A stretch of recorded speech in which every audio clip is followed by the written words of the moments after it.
ভাই খায়বারের প্রান্ত থেকে, খায়বার ছিল মদিনা থেকে ৮০ মাইল দূরত্বের মধ্যে।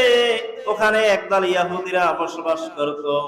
ওই ইহুদিরা চক্রান্ত করলো মদিনায় আক্রমণ করার জন্য। খায়বারের যুদ্ধ যতক্ষণ সংগঠিত হইল, যুদ্ধ অনেকদিন চলতেছে, কিন্তু যুদ্ধের কোনো সুরাহা হয় না, জয়ও আসে না, পরাজয়ও হয় না, কোনো কিছুই হয় না। আল্লাহর হাবিব রাতের বেলায় বললেন, আমি কালকে এমন একজন লোকের হাতে ইসলামের পতাকা দেব, যিনি পতাকা নিয়ে যুদ্ধের ময়দানে গেলে আল্লাহ তার হাতেই খায়বারের বিজয় দান করবে। ওমর রাদিয়াল্লাহু তাআলা আনহু তিনি ভাবতেছেন, না জানি আমার হাতে দেয় কিনা আল্লাহর রাসূল। কারণ এত সুন্দর, এত বড় একটা দায়িত্ব যে আগেই ঘোষণা করেছেন আল্লাহর হাবিব যে খায়বারের জান্ডা যার হাতে আমি দিব তার বিজয় সুনিশ্চিত। সুবহানাল্লাহ। সকালবেলা সাহাবায়ে কেরাম বসে রইলেন। এমন সময় সবার চিন্তা কাকে, না জানি আল্লাহর রাসূল এই যুদ্ধের পতাকাটা দিয়ে দেয়। আল্লাহর নবী বললেন, আজকে যিনি যুদ্ধের পতাকা বহন করবে তিনি হলো আমার চাচাতো ভাই হযরতে আলী রাদিয়াল্লাহু তাআলা আনহু।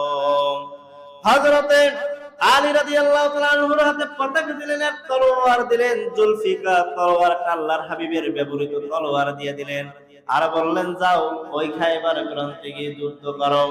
খায়বার প্রান্তে হযরতে আলী রাদিয়াল্লাহু তাআলা আনহু গেলেন। গিয়ে কাফেরদের ভিতর তো শক্তিশালী মানুষের কোনো অভাব নাই, তার মধ্যে অন্যতম একজন শক্তিশালী লোক ছিল যার নাম ছিল মারহাব। এই মারহাব বলতেছে, আলী তোমার সাথে আমার সাথে ভালো সম্পর্ক আছে, বন্ধুত্ব আছে, ছোটকাল থেকে পরিচয়, তুমি আমার সাথে যুদ্ধে লড়তে আসিও না, কারণ তুমি জানো আমার গায়ে অনেক শক্তি, আমার অনেক বল, আমার গোরার আমার তলোয়ারের দার অনেক বেশি, ২-৪ জন ৫ জন ১০ জন মানুষ আমাকে কিছু করতে পারবে না। আর তুমি এসেছো আমার সাথে যুদ্ধ করার জন্য, আলী তুমি চলে যাও। আলী রাদিয়াল্লাহু তাআলা আনহু তিনি তো আল্লাহর হাবিবের দোয়া নিয়ে গেলেন। তিনি ডাক দিয়ে বললেন, শোনো মারহাব, তামাম পৃথিবীর সব মানুষ তোমাকে ভয় করতে পারে, কিন্তু তুমি জেনে রাখো আমি আলীকে আল্লাহ তাআলা এই জমিনের ভিতরে কাফেরদের জন্য বাঘ হিসাবে পাঠিয়েছেন। যাকে বলা হতো বাঘ, তিনি অমুসলিমদের জন্য, কাফেরদের জন্য হযরত আলী রাদিয়াল্লাহু তাআলা সিংহের মতো গর্জন দিয়ে ঝাঁপিয়ে পড়তেন। যুদ্ধ যখন শুরু হয়ে গেল, আল্লাহর রাসূলের সাহাবী আলী রাদিয়াল্লাহু তাআলা আনহু যুদ্ধের ময়দানে গিয়ে মারহাবকে এত জোরে আঘাত করলেন যে মাথা থেকে নিয়ে শরীর টুকরা হয়ে ওই তলোয়ারের যে মুঠাটা, ওই মুঠাটা পর্যন্ত মাটির মধ্যে গেড়ে গেলেন।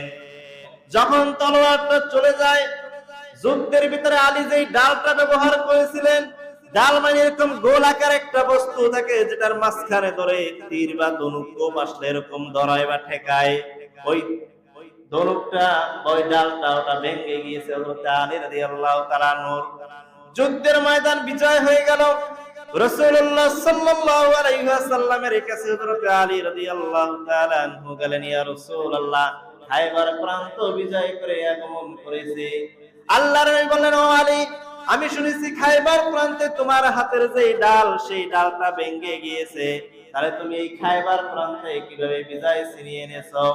হযরত আলী বলেন, ইয়া রাসূলুল্লাহ, ইয়া হাবিবাল্লাহ, ওই যে কামুস দুর্গ, মনে করেন একটা দরওয়াজা যদি এখান থেকে আপনার মনে করেন ঈদগাহ ময়দান পর্যন্ত হয়, বা এই মসজিদের দরওয়াজা পর্যন্ত হয়, আর সব যদি লোহা দিয়ে বানানো হয়, সেটাই কত ওজন হতে পারে? এই তামাম মুসলিম পাড়ার এলাকার মানুষ জাগাইলেও হয়তো জাগাতে কষ্ট হবে, ঠিক কিনা বলেন?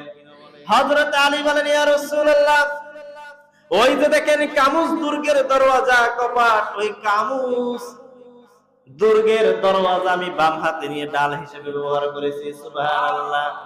আল্লাহর রাসূল বলেন, আলী তাই নাকি? এত পরীক্ষা তুমি ইসলামের জন্য দিয়েছো, যাও ওই কামুস দুর্গের দরওয়াজাটা একটু আবার জাগানোর চেষ্টা করো। আলী চলে গেলেন, বাম হাত দিয়ে জায়গায় জাগাতে পারে না, ডান হাত দিয়ে জায়গায় জাগাতে পারে না। কয়েকজন সাহাবায়ে কিরামদেরকে নিলেন, কেউ জাগাইতে পারে না। কোন কোন বর্ণনায় এসেছে ৮০ জন বা ৮ জন সাহাবায়ে কিরাম জাগাইলেন, এক কোনাও লড়াইতে পারলেন না।